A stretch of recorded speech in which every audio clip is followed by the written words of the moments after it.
vehemently accusing him. And Herod with his soldiers treated him with contempt and mocked him. Then, arraying him in gorgeous apparel, he sent him back to Pilate.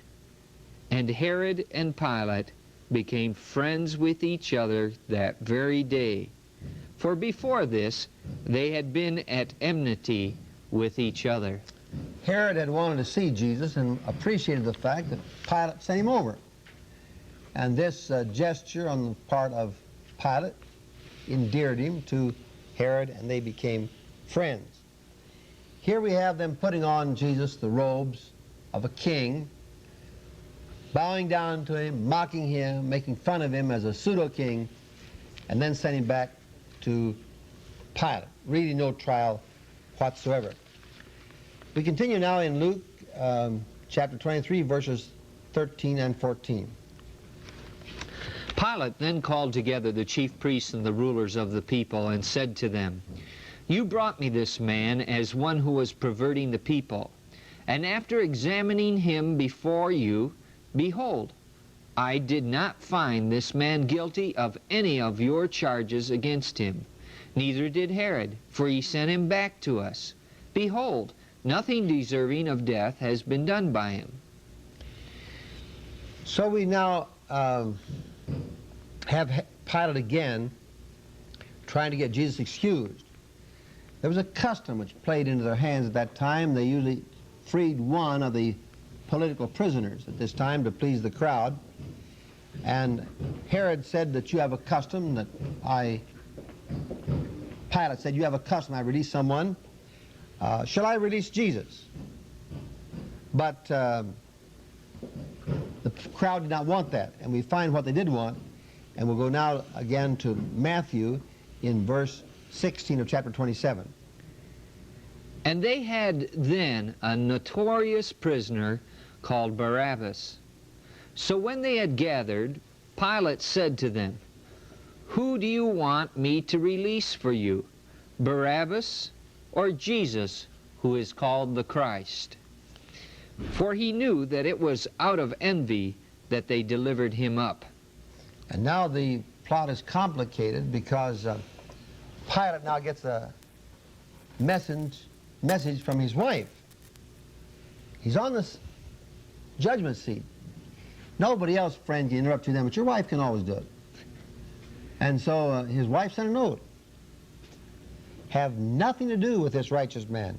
I suffered during my dreams over this man. And now the crowd begins to chant, "We want Barabbas. Give us Barabbas. Give us Barabbas. Give us Barabbas." And then Pilate asked a very interesting question. He said, "What should I do with this man?" The crowd began to chant, "Crucify him, crucify him."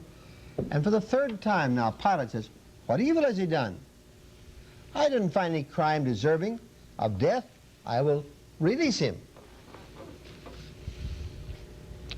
Pilate has very clearly laid the foundation for his own condemnation because he is going in a moment to yield to political pressure, to mob pressure, and send a man to crucifixion that he's just declared innocent.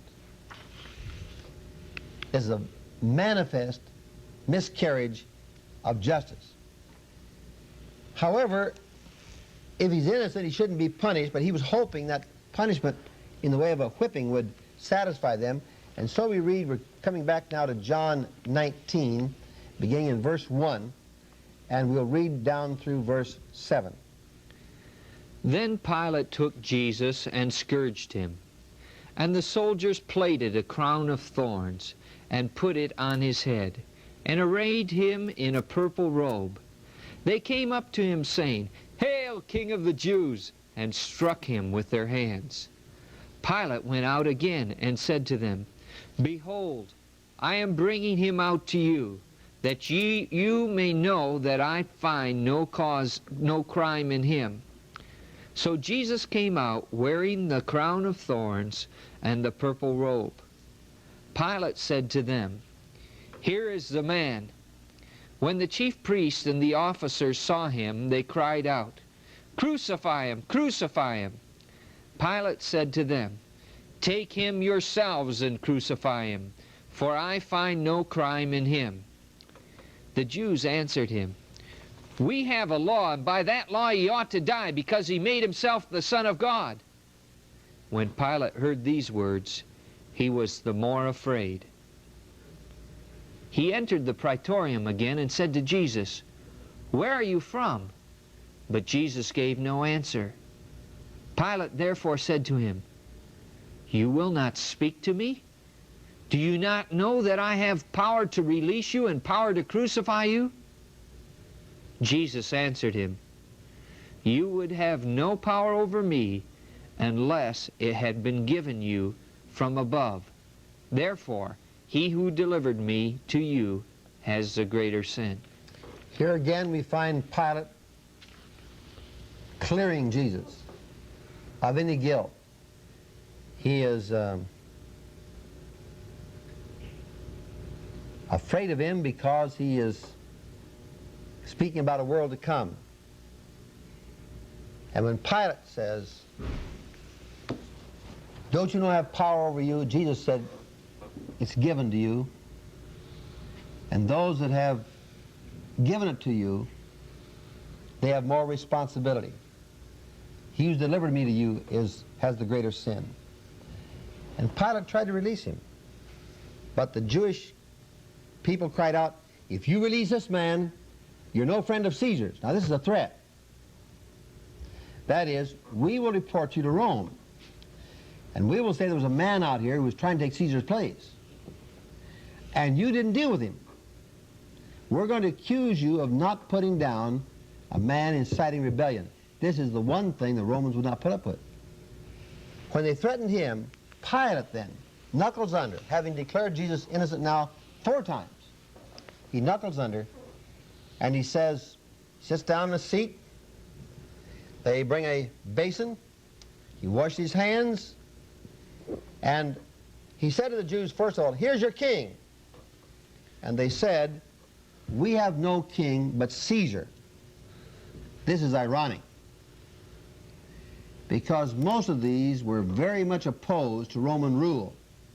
For them to avow the rulership of Rome was a tremendous shift in their actual position. But when we are angry, friends, you and I, as well as these, we do strange things too. We make strange commitments. We form strange political alliances. We are afraid. In the past World War, we were allied with communists when we've been opposed to them since the 1920s. We shifted sides and we went with the communists, and we're paying the consequence of that switch in tactics today. In the same way here, these folks have been anti-Rome. Now they declare that Caesar is the only king they have. They disavowed, therefore, all the Old Testament prophecies which had to do with the coming king, the Messiah, which Jesus claimed to be. And this is where Pilate washed his hands and he said, "I am innocent of this man's blood." They said, "May his blood be on us and on our children."